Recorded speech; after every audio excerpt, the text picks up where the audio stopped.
والدعاء إلى الهدى والدلالة على الخير ابتغاء مرضات الله ورضوانه وقربه وثوابه. سبحانك لا علم لنا إلا ما علمتنا إنك أنت العليم الحكيم. اللهم أغننا بالعلم وزينا بالحلم وأكرمنا بالتقوى وجملنا بالعافية. ربي زدنا علما وارزقنا فهما. آمين يا رب العالمين. Alhamdulillah, dengan taufik dan hidayah serta nikmat sehat wal afiat, nikmat Islam dan iman, kita masih bisa berkumpul di tempat yang mulia ini, di masjid Allah Subhanahu wa taala.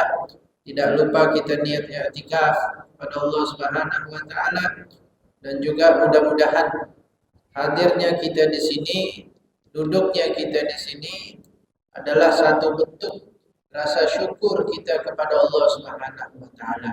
Karena berapa banyak daripada saudara-saudara kita yang ingin nikmat seperti ini, nikmat kumpul, nikmat duduk, mendengarkan ilmu agama, memperdalam ilmu agama, tapi mereka masih belum bisa diberikan kesempatan karena situasi, kondisi dan lain sebagainya. Oleh karena itu, alhamdulillah, beruntung dan bersyukur kita bisa hadir di sini.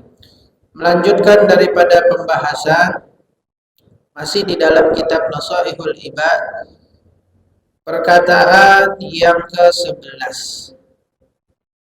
Qila li Ibrahim alaihi salam. Qala al-musannif rahimahullah wa adama an-naf'a bihi wa bi barakati ulumihi wa bikum fid dharain amin ila an qala qila li Ibrahim alaihi salam. Ditanya Nabi Ibrahim alaihi salam. Dikatakan ditanya kepada Nabi Ibrahim. Bi ayyi syai'in ittakhadhakallahu khalila? Wahai Nabi Allah, karena apa engkau dijadikan Allah sebagai kekasihnya? Karena apa Nabi Ibrahim dijuluki Khalilullah? Khalilullah ini artinya adalah kekasih Allah. Tapi bedanya kalau Habibullah sama Khalilullah. Kalau Rasulullah julukannya Habibullah, kekasih. Kalau Nabi Ibrahim julukannya Khalilullah, kekasih Allah juga. Kalau diterjemahin bahasa Indonesia, ya. Cuma kalau seandainya diterjemahin yang benar, ya pasangan. Allah nggak punya pasangan, ya. Maksudnya apa? Pendamping, ya. Sebagai wakil Allah di muka bumi, dijuluki Khalilullah. Sedangkan Habibullah, kekasih Allah, adalah orang yang dicintai Allah sehingga Allah berikan kedudukan yang tinggi di sisinya. Tapi Khalilullah adalah orang yang dijadikan Allah sebagai pendampingnya atau wakilnya di muka bumi. Sama-sama kekasih, ya, sama-sama kekasih. Di atas tingkatan waliullah, aulia, para wali itu juga kekasih Allah. Ya. Nah, Nabi Ibrahim pernah ditanya, ya Nabi Allah, karena apa kau dijuluki sebagai Khalilullah? Apa yang membuatmu dapat kedudukan sebagai Khalilullah? Maka Nabi Ibrahim itu menjawab, bisalasati asya, dengan 3 perkara.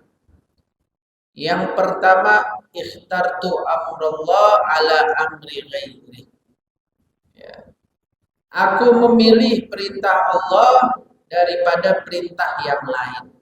Maksudnya aku mendahului perintah Allah dibanding perintah yang lain.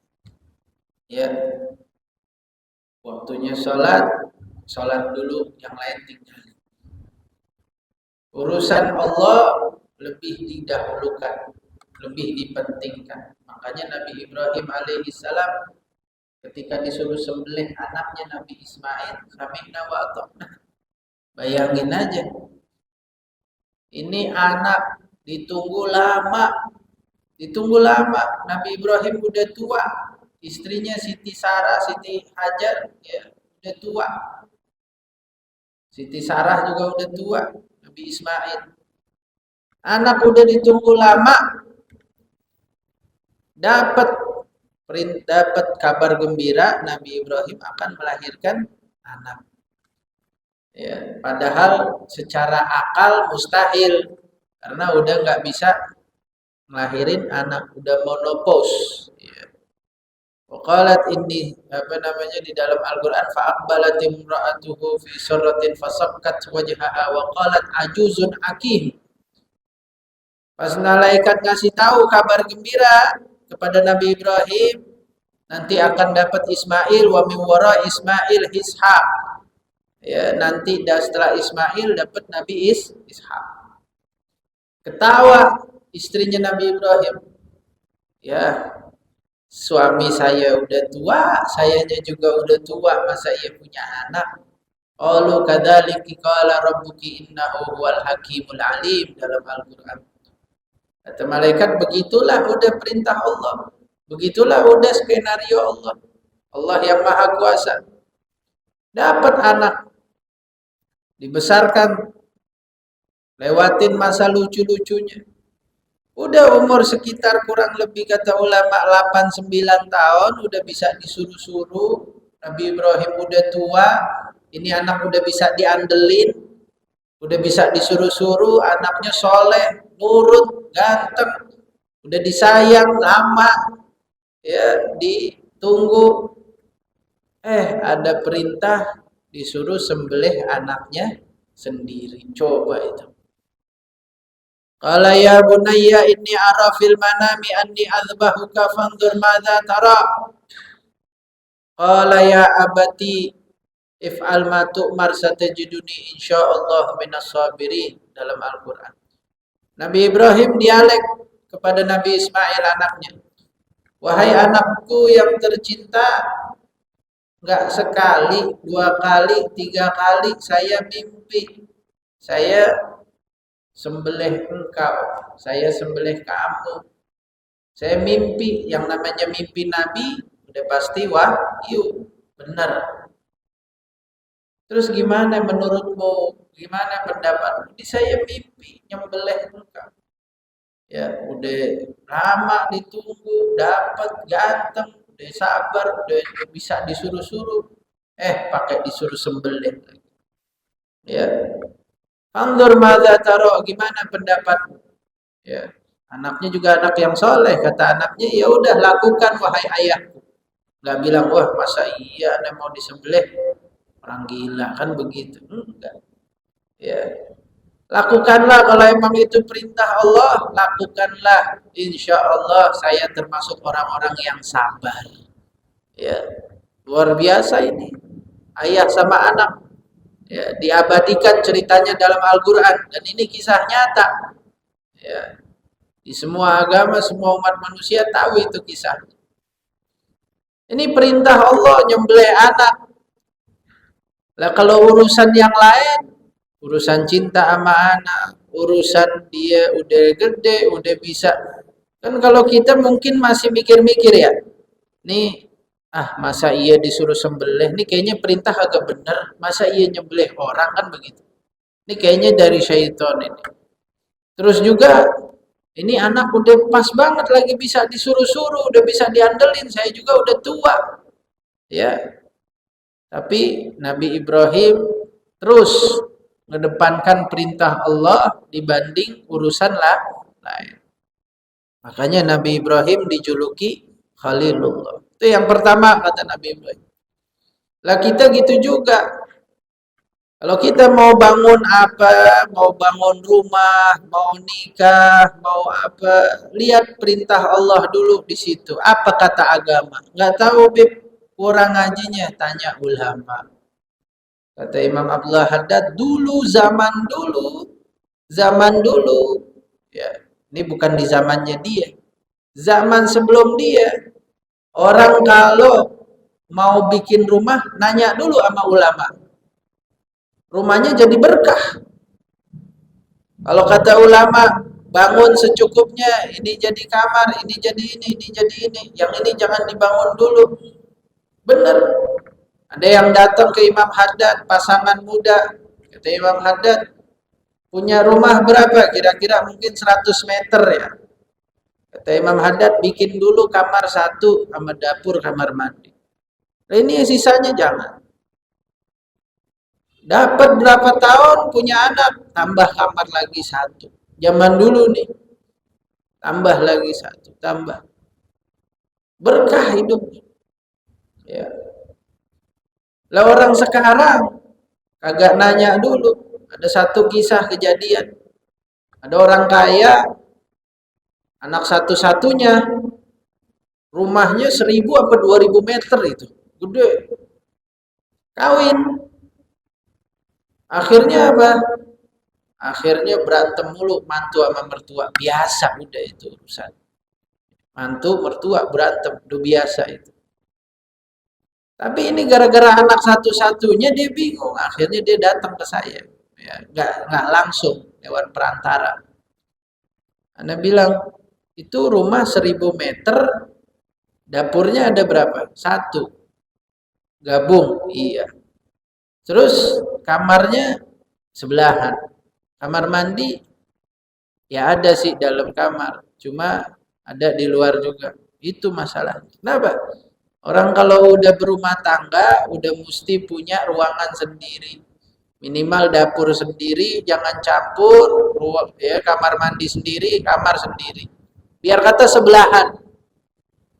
Tapi rumahnya gimana Habib? Udah kayak begitu modelnya, bangunannya keker lagi mewah ini.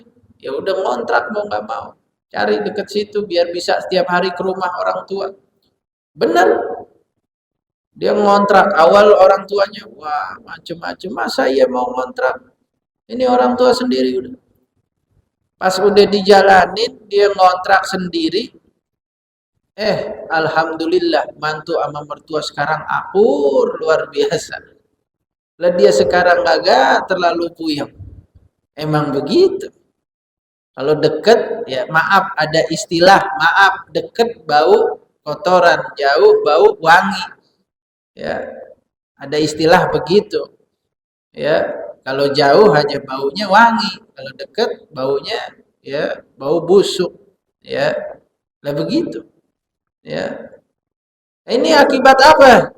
Rumah sekarang didesain mahal-mahal, ujung-ujungnya nggak bisa nerima tamu.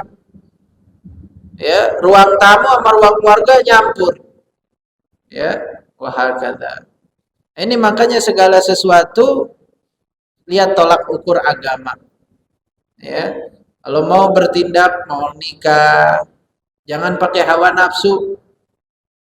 Konsultasi dulu, lihat agama, lihat gimana niatnya, nanti diajarin sama ulama, belajar dulu. Mau bangun rumah, lihat dulu, belajar dulu, biar ada ruang tamu terpisah, jangan campur sama ruang keluarga. Jadi ya istri, anak kalau ada tamu tetap bisa main di dalam. Lihat orang-orang zaman dulu rumahnya dah.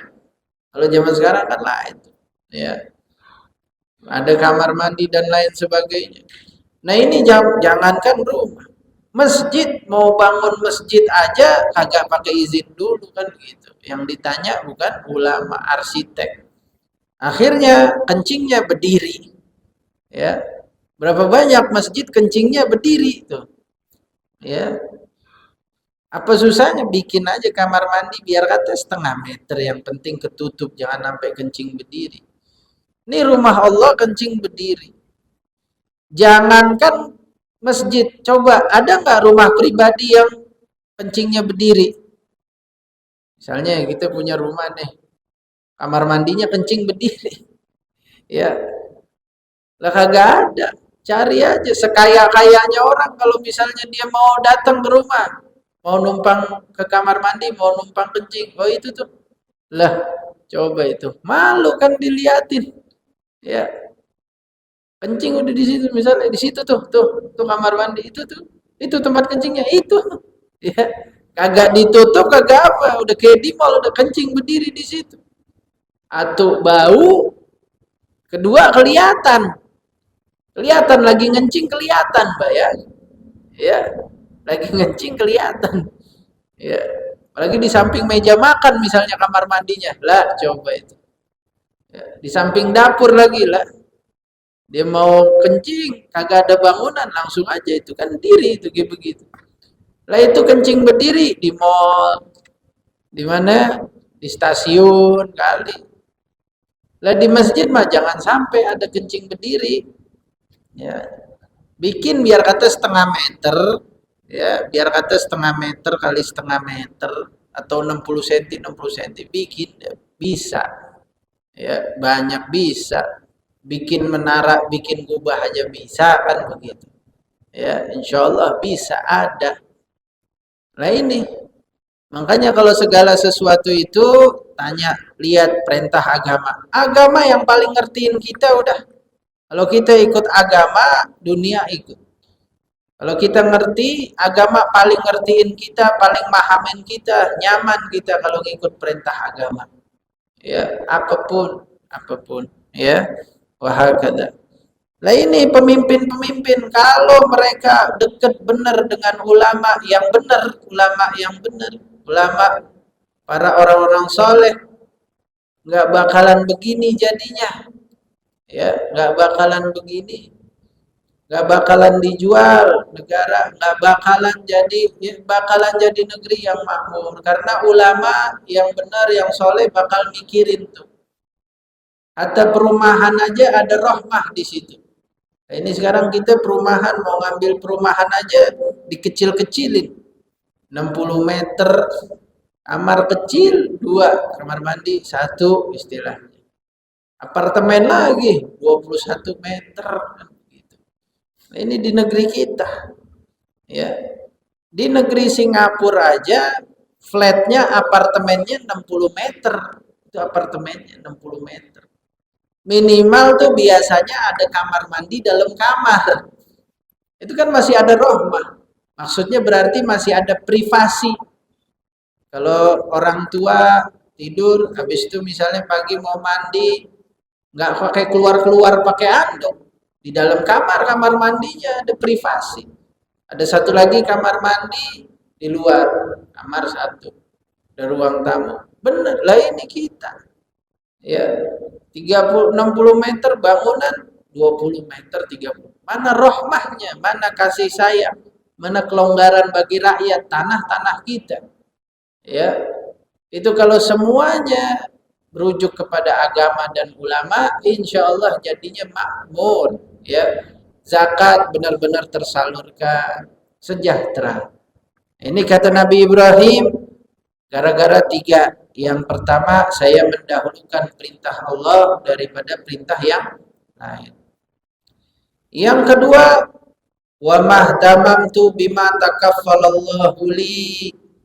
Kata Nabi Ibrahim, aku tidak pikirin, saya tidak peduli dengan apa-apa yang Allah udah jamin. Ya, saya nggak peduli, nggak pikirin dengan apa-apa yang Allah, perkara yang udah Allah jamin untuk saya. Ya, karena inilah Nabi Ibrahim dijadikan Khalilullah, kekasih Allah. Dijuluki sebagai Khalilullah, kekasih Allah. Ya, beda ya kalau Habibullah sama. Kalau Khalil ibaratnya gini, ente jadikan satu teman sebagai partner kekasih ente. Orang yang ente sayang. Ada satu orang yang benar-benar ente sayang. Ente jadikan dia teman sejati. Ente jadikan dia partner sejati karena orangnya jujur, amanat, cocok. Itu namanya Khalil. Kalau Habib itu kayak istilahnya anak. Udah pasti kita cintanya lain sama teman sama anak tuh beda. Anak sendiri cintanya lah ini darah daging kita. Lah ini lucunya kita paham ini. Ya, untuk tempat main kita, tempat harapan kita ini Habibullah. Ini namanya Habib, ya, namanya kekasih. Sama-sama dua. Teman, anak, kekasih, cuman beda. Ya.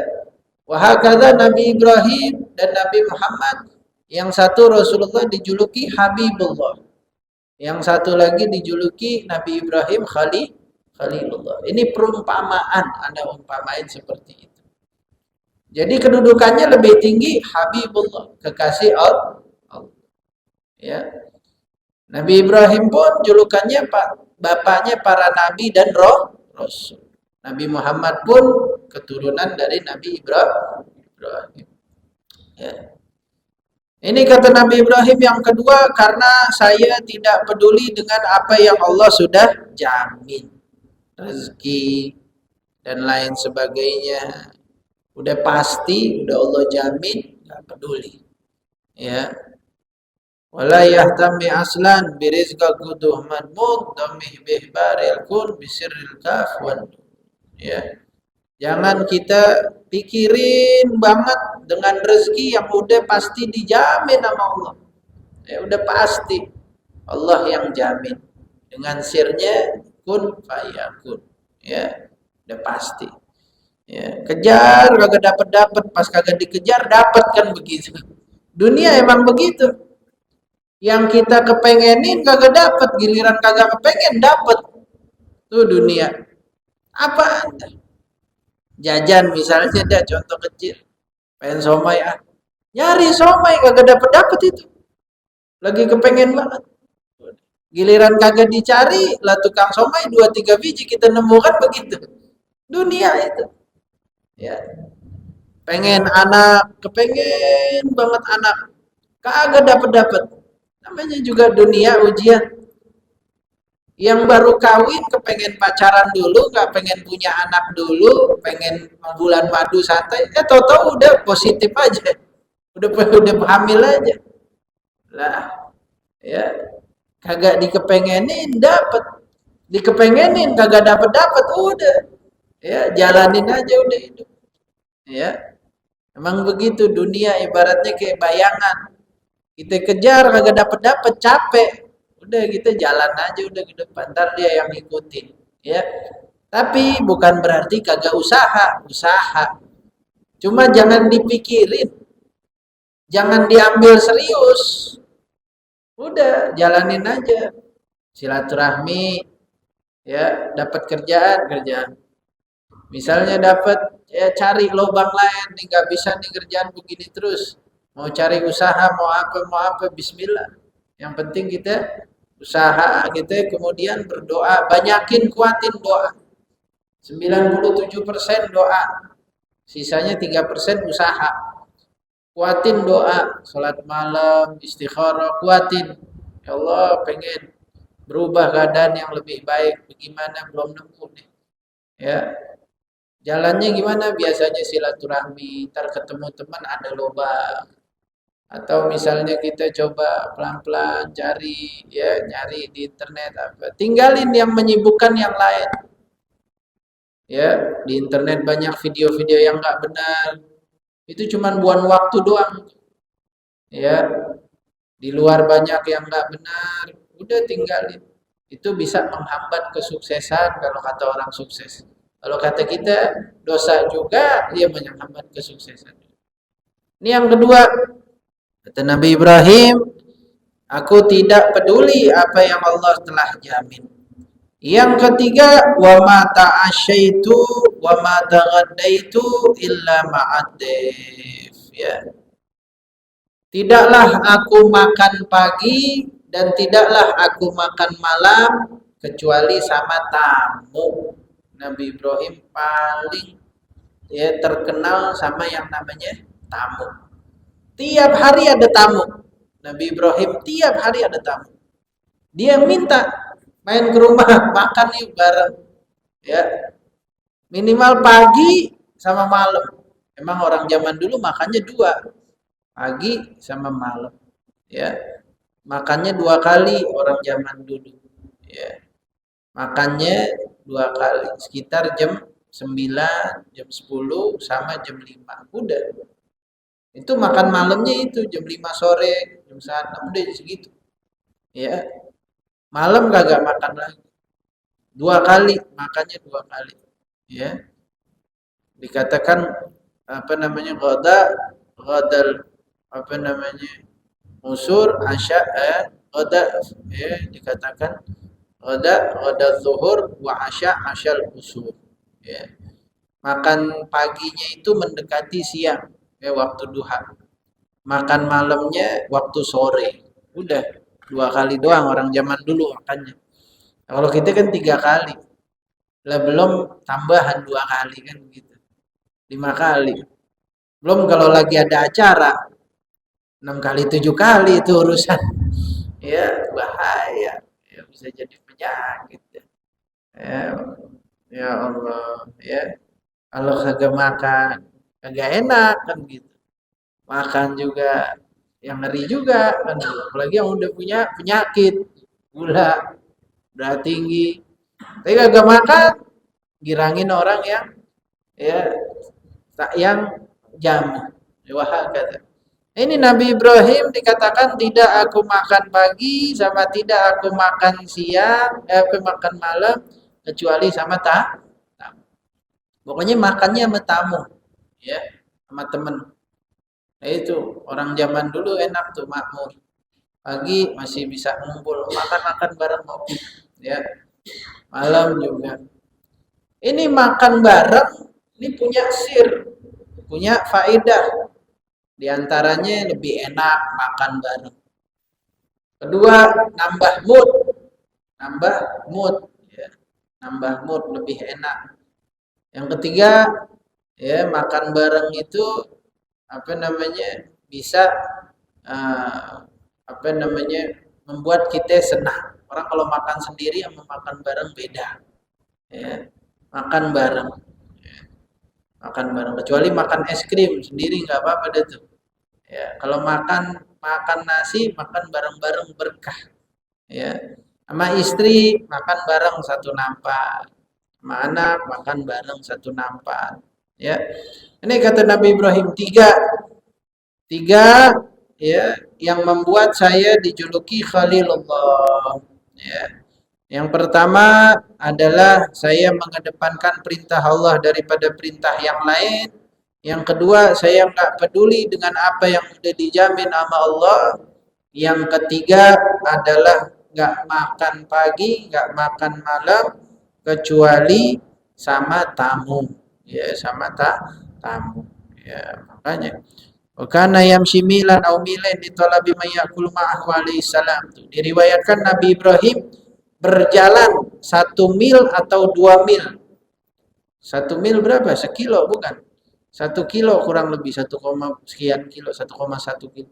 1 kilo atau 2 kilo dia jalan kaki buat nyari orang yang mau makan bareng sama dia. Ya, nggak mau makan sendiri, maunya makan bareng sama sohib. Ada orang depan, makan-makan yuk. Udah makan belum? Makan bareng. Ya, wah kata. Ya, nah. Apalagi kalau lagi nganggur, nggak ada yang ngajak, nggak ada yang bisa diajak makan bareng, wah sumpah udah. Ya, keluar minimal makan bareng. Ya, pagi kalau nggak sore masih mending dah. Ya, habis itu cari jalan, banyakin berzikir pada Allah Subhanahu wa Ta'ala. Ya, yang terakhir, ya, wa'an ba'dir hukama daripada sebagian hukama. Salah satu asya 3 perkara tufarrijul ghusas. Bisa menghilangkan sumpek. 3 perkara bisa menghilangkan sumpek. Gundah gulana. Apa? Yang pertama zikrullah. Ya, berzikir kepada Allah. Ya, ingat Allah. Hilangin sumpah. Ya, curhat sama Allah. Hilang sumpah. Ya Allah, ya curhat, zikir, ucap la ilaha illallah, la haula wala quwata illa billah. La ilaha illa anta subhanaka inni kuntu minadh dhalimin. Baca Quran, ngilangin sumpah. Yang kedua, waliqa'u auliya'ih. Bertemu berjumpa sama wali-wali Allah, para orang-orang soleh dan ulama. Hilang sumpah. Duduk sama orang-orang soleh, duduk sama ulama, hilang sumpah. Ya, jarang di akhir zaman dikatakan ulama yang hakiki mereka tersembunyi karena munculnya ulama yang apa namanya berpenampilan. Istilahnya kalau istilah kasarnya karbitan, ya Ulama yang hakiki mereka simbolis kesederhanaan. Itu di Hadramut itu ya luar biasa. Dimana kalau kita lihat benar-benar hilang sumpah, ngerasain banget dah kita. Ya, kayak kalau pas duduk sama dia tuh kelihatannya tuh ya Allah kayak nggak ada dunia, duduknya di tanah, rumahnya tanah di Hadramut. Mobilnya udah kayak tahun 60-an, mobil yang zaman dulu Chevrolet, ada yang agak ada mobil. Sebagian masyayikh umur 70 tahun naiknya sepeda. Ya, benar-benar menampilkan kesederhanaan, pakaiannya kesederhanaan. Ya, pernah saya lagi mau ketemu satu masyayikh, satu guru, cari-cari di rumahnya nggak ada, cari di masjid nggak ada, nggak taunya lagi di kebun, duduk di bawah pohon korma, di bawah ya di ini tanah bawah pohon korma lagi baca kitab, sebelahnya kucing, ya itu pas ngelihat kayak begitu, udah kayak ya benar-benar hilang sumpah udah ya, sebab beliau simbolis kesederhanaan, simbolis jauh daripada dunia, simbolis daripada ketenangan. Ya kalau kita ngelihat nanti ngelihat kita sumpah mau ketemu ulamanya luar biasa. Ya, penampilannya, pakaiannya dan kendaraannya dan ini ya yang ada nanti di hati keluar daripada prasangka buruk suzon. Ya, wahakata. Ya, jarang ada tapi tersembunyi. Ya, tersembunyi. Kita jumpa salah satu rektor Universitas Al-Ahqaf, Profesor Dr. Habib Abdullah Baharun. Dia punya universitas. Ya. Cari nggak taunya lagi di perpustakaannya. Di bawah tanah lagi duduk. Udah dengan kesederhanaannya, rumah yang dari tanah. Ini rektor, ya hilang udah. Ini ngilangin sumpah ketemu para aulia Allah. Mereka yang menyimbolkan kesederhanaan jauh daripada dunia. Karena sumpah itu berasal dari dunia. Kita mikirin dunia. Kalau kita mau sumpah, kita mesti ketemu orang-orang yang jauh dari dunia. Dunianya kabur, hilang sumpahnya. Ya, wahakata. Kita tahu ujiannya luar biasa. Kita tahu dia benar-benar ujiannya luar biasa, tapi orangnya tenang. Wahakata. Yang terakhir kalamul hukama, ya, ucapan atau kalamnya, untayan mutiaranya para ulama. Bisa ilangin sumpah.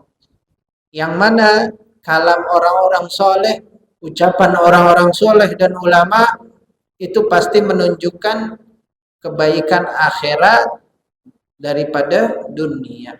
Bahwasanya akhirat itu lebih daripada dunia. Wallahu a'lam. Itulah 3 obat daripada sumpah. Ya, 3 perkara yang bisa ya mengobati sumpah, menghilangkan sumpah. Zikir kepada Allah dan bertemu para kekasih Allah, aulianya, dan yang ketiga adalah dengar kalam ulama. Wallahu a'lam bishawab. Ada pertanyaan enggak kira-kira? Nah, di sini ada yang bertanya, saudara kita. Assalamualaikum Habib. Afwan mau bertanya, kasus Rohingya di Aceh bagaimana menyikapinya? Ya, itu orang Islam juga, saya lihat kesian. Tapi bagaimana kita menyikapinya? Ya, syukran. Kasus Rohingya sama-sama orang Islam. Bagaimana menyikapinya? Saya sendiri belum tahu jelas kasus sebenarnya dan berasal dari mana dan bagaimana. Ya, maksudnya kita kalau mau menghukumi sesuatu atau mengkomentari mesti benar tahu jelas benar-benar. Gitu. Nah ini saya belum tahu dari dulu soalnya kurang update. Saya sendiri kurang update di dalam media sosial. Dan media sosial pun memang tahu ya dipertanggungjawabkannya bagaimana. Tapi intinya seandainya memang benar orang Rohingya itu yang saya dengar orang Islam yang mengungsi dan akhirnya mereka melunjak ya melunjak kayak istilahnya tamu tapi mau nguasain rumah gitu. Kalau memang benar seperti itu maka itu sudah ranah pemerintah untuk menindak tegas. Maksudnya selagi kita bisa jaga jarak dan kita masih menjalani hukum, orang kita nggak bisa dijual, nggak ada yang perlu kita khawatirkan. Ya, kita punya hukum, kita punya aparat, kita punya para pemimpin. Mereka sudah menjadi tugasnya untuk melindungi rakyat, mensejahterakan rakyat, dan mereka sudah menjadi tugasnya untuk membatasi pergerakan orang asing, mengedepankan rakyat daripada orang asing. Mau Cina, mau orang Amerika, mau siapa aja ke negeri kita, selagi hukumnya ini udah cakep nih, Indonesia hukumnya udah cakep. Selagi hukumnya dijalani, orang kita nggak bisa dibeli, cakep udah. Kan kalau nggak salah orang asing tuh nggak bakal bisa beli tanah kan begitu. Nggak boleh memiliki tanah, hukum undang-undang Indonesia. Tapi kalau bisa dibeli ya itu yang bisa binasa rusak. Ya, wahakadha. Ala kulli hal wala nabluwannakum bisyai'in minal khaufi wal ju'i wa naqsin minal amwali wal anfusi wath thamarat wa basyiris sabirin. Kekhawatiran, ketakutan itu merupakan ujian di dunia. Takut nggak dapat duit, takut miskin, takut sakit, takut nggak lulus, takut. Rasa takut itu adalah ujian. Walanabluwannakum bisyai'im minal khauf. Kita akan menguji kalian dengan rasa takut. Makanya para wali, para kekasih Allah nggak ada takut. La khaufun alaihim walahum yahzanun. Ya, jalanin aja udah hidup. Ya, jalanin aja. Mau bagaimana, mau di mana jalanin. Karena rasa takut sendiri nggak habis-habis. Habis takut nih, takut nih, takut nih, takut nih. Ya, jadi orang takut, nggak usah. Ya, wahakata. Jalanin aja dah.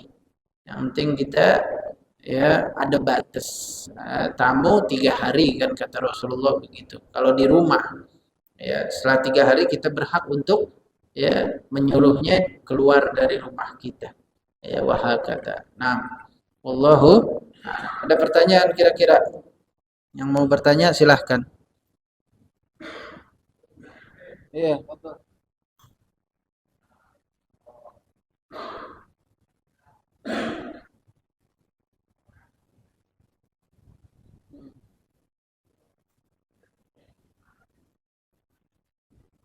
Nah, adapun buang air kecil berdiri itu hukumnya makruh ya dalam syariat Islam. 4 mazhab Syafi'i, Hanafi, Hambali, Maliki hukumnya makruh.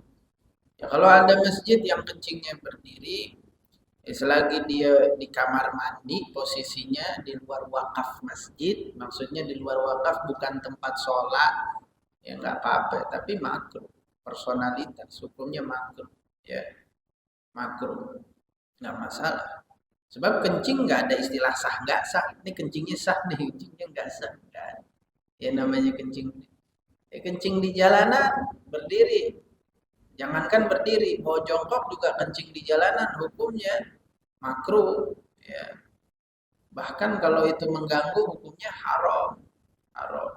Kalau mengganggu ya tempat orang biasa ngopi di situ pos keamanan kita kencingin. Orang keganggu makruh haram ya haram ya. Walhasil kencing berdiri sendiri hukumnya makruh ya. Yang kalau ada masjid dia kencingnya berdiri ya udah berarti orang yang kencing berdiri hukumnya makruh kecuali hajat, kecuali ada hajat dia nggak bisa duduk mesti berdiri kencingnya, hilang makruhnya. Ya, misalnya begitu, nggak bisa duduk, ya, maka makruh. Nah, ada pertanyaan lagi? Kira-kira jelas maksudnya? Mau poin yang mau ditanya? Nggak ada, kita tutup ya. Allahu a'lam. La ilaha illallah. La ilaha illallah.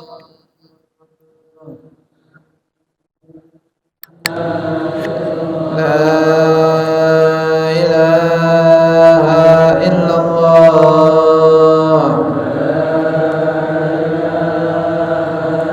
Muhammad Rasulullah sallallahu alaihi wasallam syaraf akram jadda anzam kalimatu haqqin alaiha nahya wa alaiha namut wa alaiha nub'athu insyaallah ta'ala amin amin amin amin birahmatika ya arhamar rahimin.